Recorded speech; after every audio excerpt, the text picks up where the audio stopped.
Welcome to the Real Board Loft. I'm Trip Forman. We have Real Team Rider Dawson with us, and we're talking today about the Pyzel Phantom. Let's start it off with Mark. How tall are you? How much do you weigh? And give us the dimensions and volume on this board. Yeah, I am 5'9" by 160 pounds.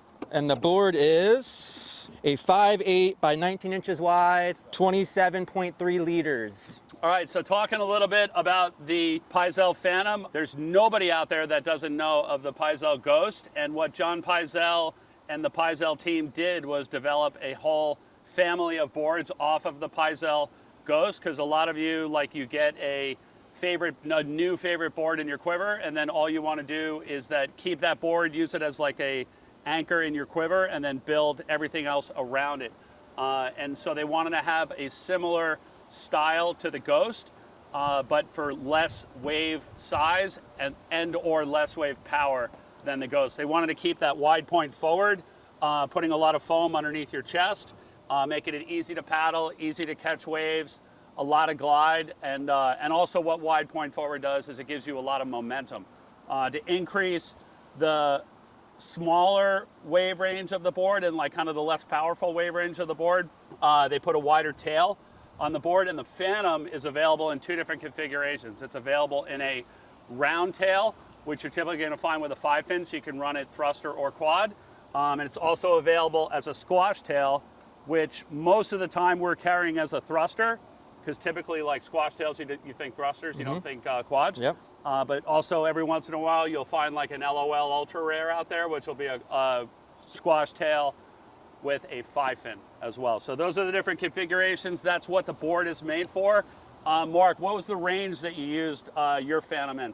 I mean, anything from about waist to foot overhead. Okay. And for me, I just loved it right when I got on it. I feel like it has a really good, off the top, and just this wide point forward, like when you're actually hitting the lip, it kind of throws you back down almost. Okay. I felt like.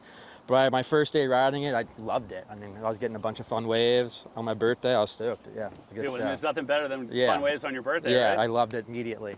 So, all right, so like waves to overhead surf, like talk about like the waves of your surf. It was all here in Cape Hatteras. Yeah, it was actually at the lighthouse. It was probably like anywhere from chest to head high, super playful. Okay. Really good on the backhand, front hand, just insane release off the top. Caught a bunch of waves on it, just super good performance board, but you could still ride it in those smaller conditions.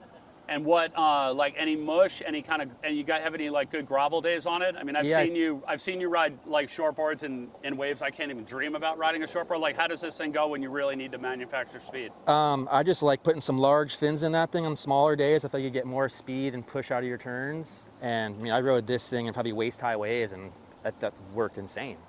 Yeah, small waves were perfect for it. It has that wide point right here, Yeah. Now, I hear a lot of surfers talking about like wider noses, better for airs. Yeah.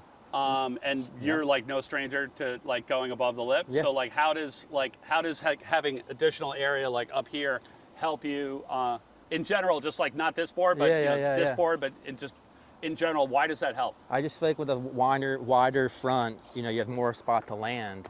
So you're landing where it's still lots of foam, because when you're doing those airs, you kind of go out into the flats. You don't know what's down or up. You're kind of just compressing when you're landing. Right. And I feel like the wide point just kind of stays you above the water. I feel like, because I'm always landing kind of up here. So. Right.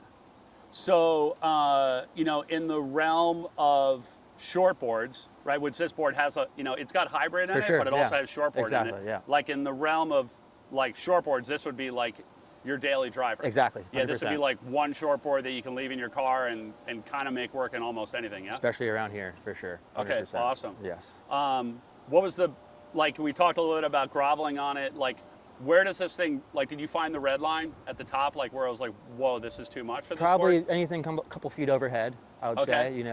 That's when I throw my real shortboard out, more or less. Yeah. And from small waves, anywhere from knee to waist high and above to overhead. All right. That's what I would ride this thing on.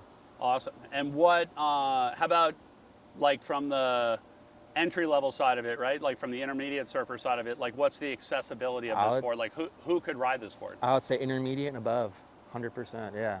Yep, I think that'd be a good call. And is it like, since you're at the top level, like like, is it holding you back in any way? No, I'd say it's the perfect board for around here, to tell you the truth. Yeah? Yeah, I think it's, yeah, just, I love my boards to have a little more up here. It's Okay. just my thing. And for me, that's exactly what it has. Awesome. Yeah.